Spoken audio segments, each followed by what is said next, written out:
Well, welcome. My name is Birga. And I'm Gary. And in case you are stumbling upon this video podcast for the first time, this is all about asking curious questions and listening to the answers. We call it curiosity, not judgment. And very glad to have you listening or watching. It's good to be with you today. And part of the curiosity, not judgment, is receiving questions and not assuming there's a motive behind them, but just sometimes when people are practicing curiosity, not judgment, and they ask you a question, answer there and assume that they're just being curious and want to know your thoughts. Absolutely.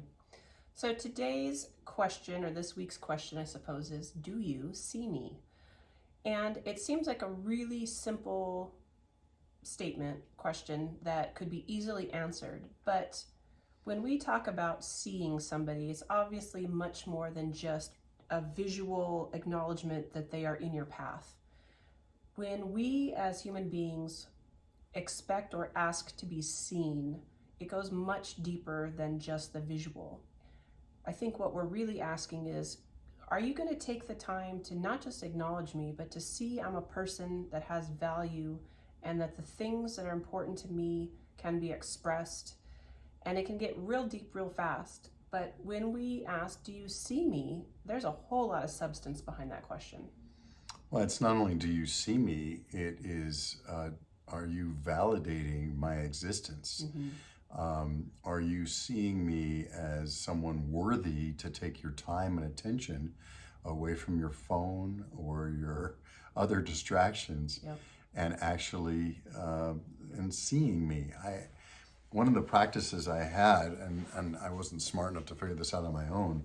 It was a thought process I went through with another group of people, but I purposely put down my cell phone when I'm going through the checkout line at Target, because that is a real person who deserves to be seen. Mm-hmm. And so many people, and I've talked to cashiers and I've heard them say, so many people come through talking on their cell phone and don't even acknowledge my existence. Yeah. And how hurtful that must be for someone whose job it is to try to help you get your groceries into your cart and get you on your way. So I think there's a lot to this whole idea of being seen. Mm-hmm. And I'll tell you why this topic kind of got stirred up in me was really from church. We were talking about a story in the New Testament where Peter and John are going into the temple, and there's a crippled man, and it says he had been crippled since birth, laying there outside the temple asking for, financial contributions. Mm-hmm. And in that moment, the two men notice this crippled man.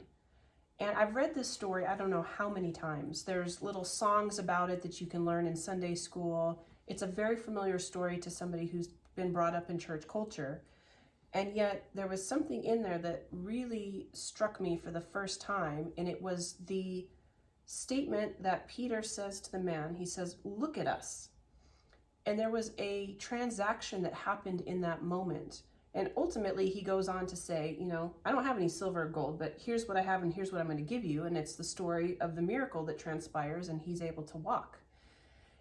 And I'm not blowing through the story because it doesn't matter. I think it has a whole lot of lessons that it can teach us, absolutely. But it really struck a chord with me, just this concept of, do you see me? Mm-hmm. And then look at us. Like, it was both ways. Without even knowing that he was asking that, the beggar, the crippled man, whether he had a handout or a cup out to receive coins, whatever the method was, is basically asking people to take notice. Take notice enough to drop some coins for me to live. But when the two men, Peter and John, come upon him, that's not sufficient. A coin's not going to be sufficient because maybe that meets a need for a day, but it doesn't do anything for the plight of him in the long term. Mm-hmm. And in that moment, the look at us and the miracle that transpires, it just really struck me in a new way. And even as we have increasing panhandling happening all over our city, it is so easy to go by somebody on our path, on our way, and maybe we see them, out of the corner of our eye, so we're not going to hit them with our car, or we're not going to bump into them if we're a pedestrian, but we don't see them. We don't often take the time to see in that sense of a real human acknowledgement. And that story in the Bible passage really made me consider how I interact with those that are asking for money on street corners. I not only asking for money on street corners, but being in a different situation than you are, Yeah.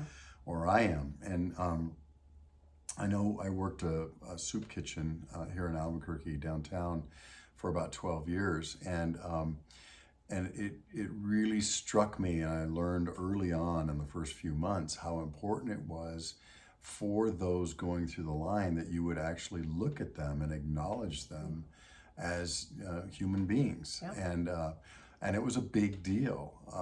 And my wife, who was a social worker, learned that folks who have mental or physical handicaps, many of them will tell you that people don't look at them. They look past them or try to intentionally ignore them. And obviously you come to a realization when you're in that situation that this is more about the other person than it is about me, and what is they have the issue because they can't look at you because they think you're going to expect something from them, or they don't like to think about their own mortality or their own issues.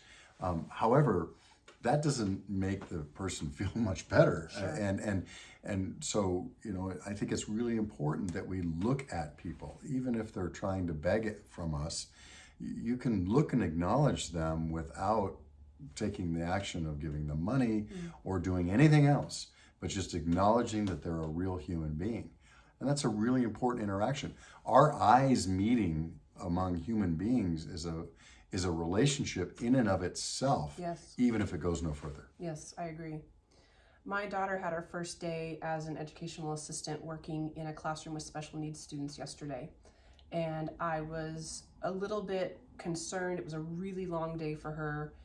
She's a college student. It's a lot of hours to work on top of doing school. And so I was really eager to hear the report when she got home. And she came home and she was just beaming. And I said, well, tell me, how did it go? And she just was telling me about these various kids that she'd had an interaction with. And then I noticed she has these papers coming out of her pocket. I said, well, what's in your pocket? And she smiles and she pulls out these papers. And the first one she unfolds. And it says in a very elementary school handwriting, it says, I love you, and some hearts. And I was like, wow, this is day one. Right. And she said that she had been with these two children for a club, an after-school club, and sat with them probably 45 minutes tops. But she engaged with them. She saw them. And within 45 minutes, the response was, I love you. And then I was like, well, what's the other one? And she opens it up. And this child was a more severe special needs in terms of development. You could not read what it said whatsoever. Some characters and some blobs, but then a kind of a stringy stick figure person. And she said, this was me. This little girl drew me. And it also says, I love you, and a bunch of hearts. And I thought, my goodness, what a story, and what a testament to what it means to see somebody. And we can't always count on kids or people getting the kind of love and acceptance and a nice gaze from someone that they can trust and be open to. We can't count on that happening at home. Yeah. And so we can be that gaze to an individual, and it doesn't cost us a dime. And I'm struck by the story. I met a doctor at a dinner one night whose PhD thesis had been, and now he's a pediatrician and physician and a psychiatrist, who has been studying this now for many years. So he's got a 20-year study now, and it's about gazing with infants. And just like the studies, that unfortunate studies, because these studies were not intentional, about children who were not being touched in a World War II situation in an orphanage, and who had failure to thrive, literally died because they didn't have physical touch. This guy's thesis on his PhD is that just as important is the gaze. And what he found is that little kids will gaze when they lock eyes with an adult. They will gaze. And his premise was, don't look away as the adult, because if you do, and imagine us all on our cell phones these days as parents, if you look away, it causes issues of trust even in children later on in life. I mean, think about the importance of a couple of seconds of a gaze. And his advice, his findings are important for young parents, in that once they start gazing, which happens after a few months and goes all the way to almost 2 years, I think it's a couple months to 18 months, and don't quote me on that, but that's not the important part. When an infant gazes at you and you lock eyes, you stay with them until they look away, because that is the way they establish trust in the world. So how important is a gaze? That is astonishing to me. I've never heard that, and yeah, we get embarrassed. That it's I don't know if it's a taught behavior, and I don't mean that we learn that in school, but just societally taught. Is that a word? That we break a gaze because it gets uncomfortable. It's too intense. It's too intimate. And so what you're saying is, that tendency to break a gaze can actually cause damage in the development of a child. No question. Wow. No question. And think about what your daughter's experience was with those two kids. I bet you she looked them in the eye and was friendly. Yeah. And you know what that's related to right now? There's such a thirst for that. The kids felt compelled to write, "I love you." Yeah.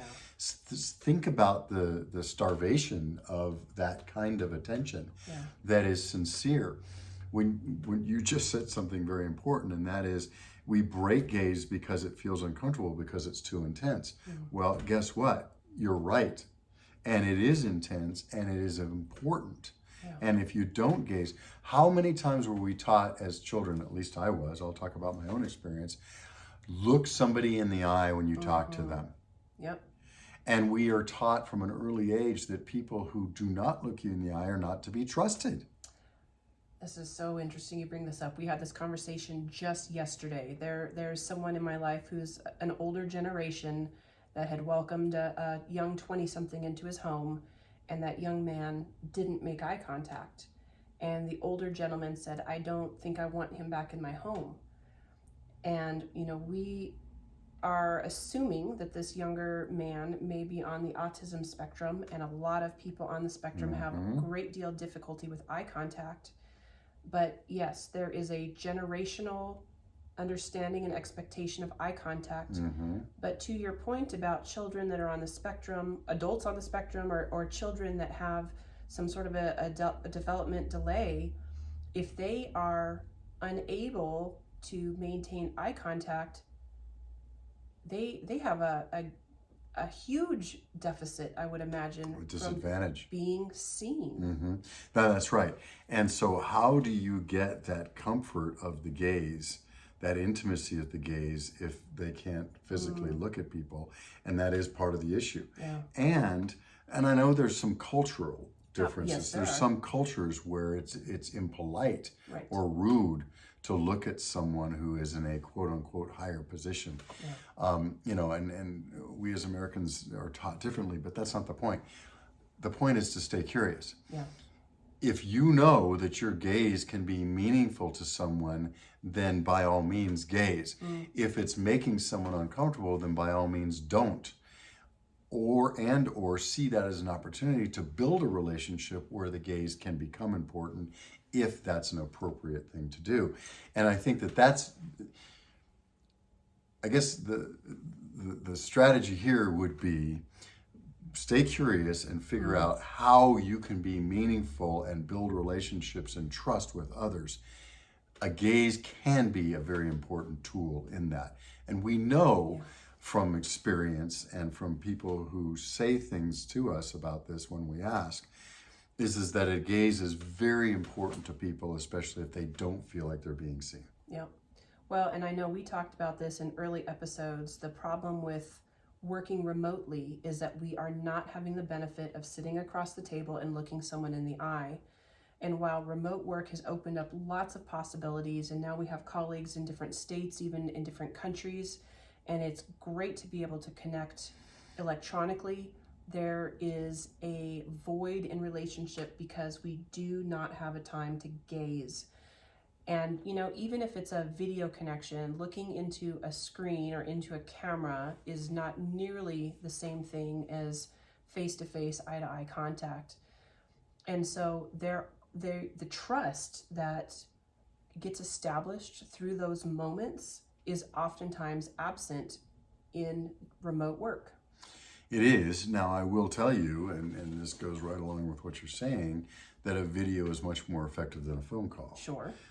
For the very reason that you can see someone's face, you can see the micro inequities, the body language, and you can see their eyes. And so, trying to have your camera on, which is something I try to practice, and actually looking for meaning figuratively and physically is important. And I think that's, in this day and age, we can do ourselves a favor and those who we're meeting with by having our camera on and looking at them. Yeah, certainly.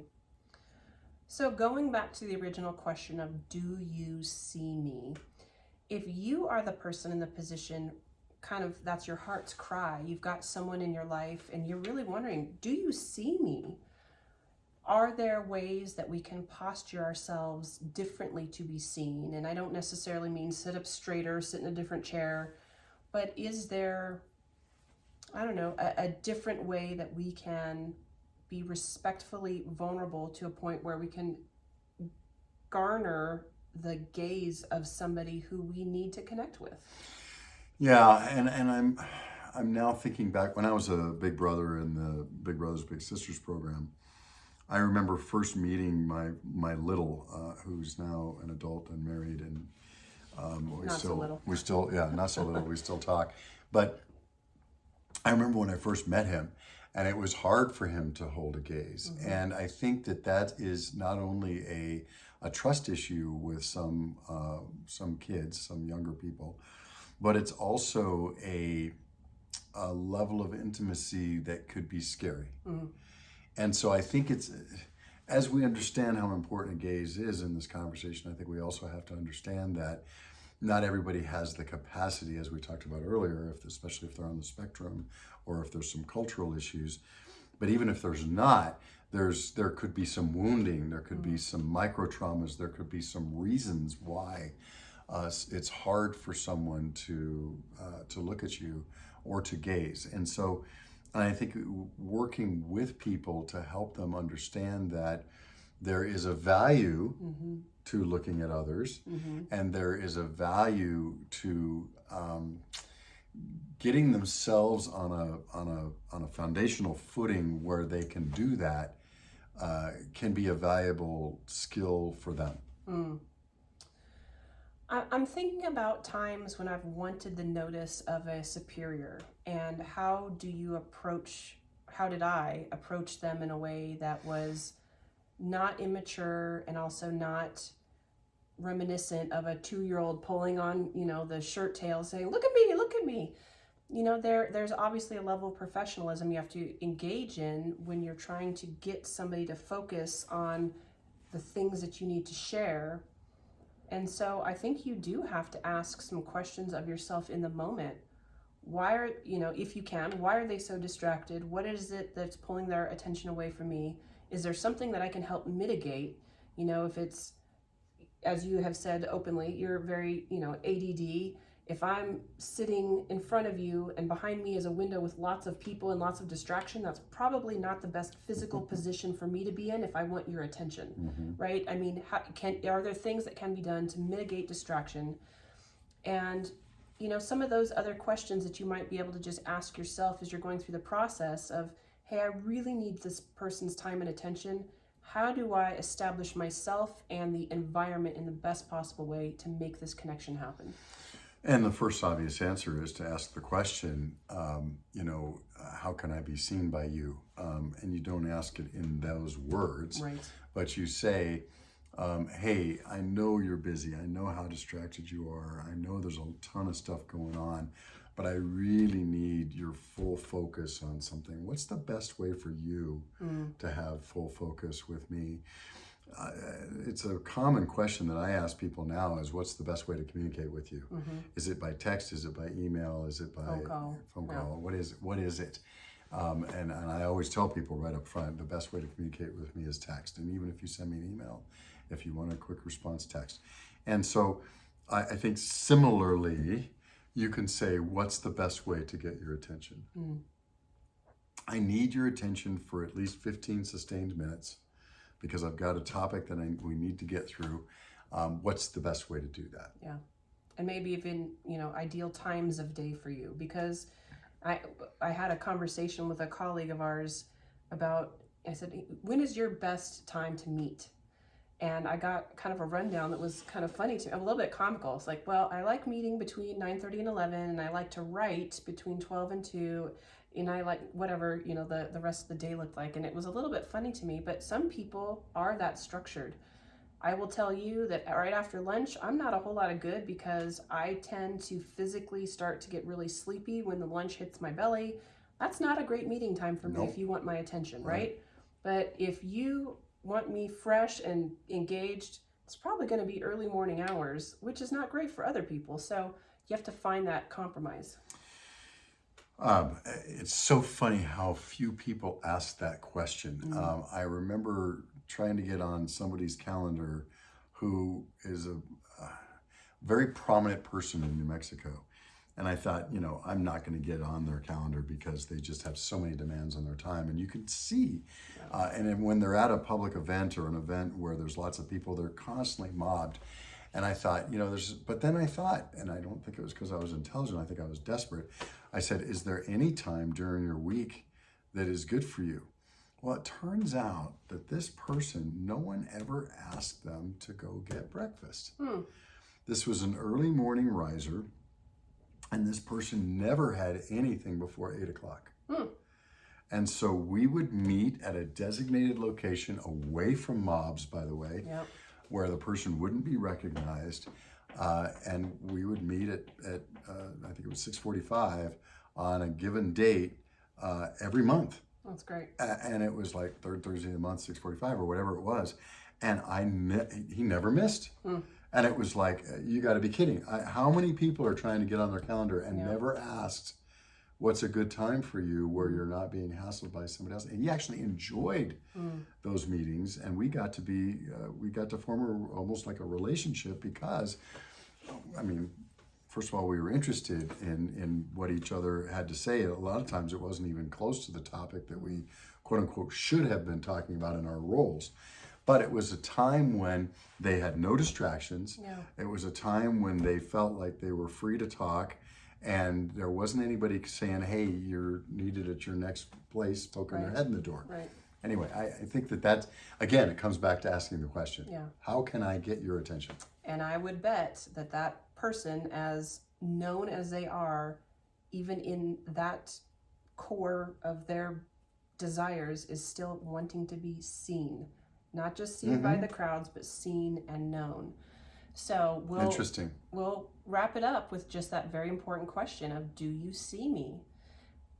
You can contemplate that for yourself as you're engaging in relationships that you want to go further and deeper.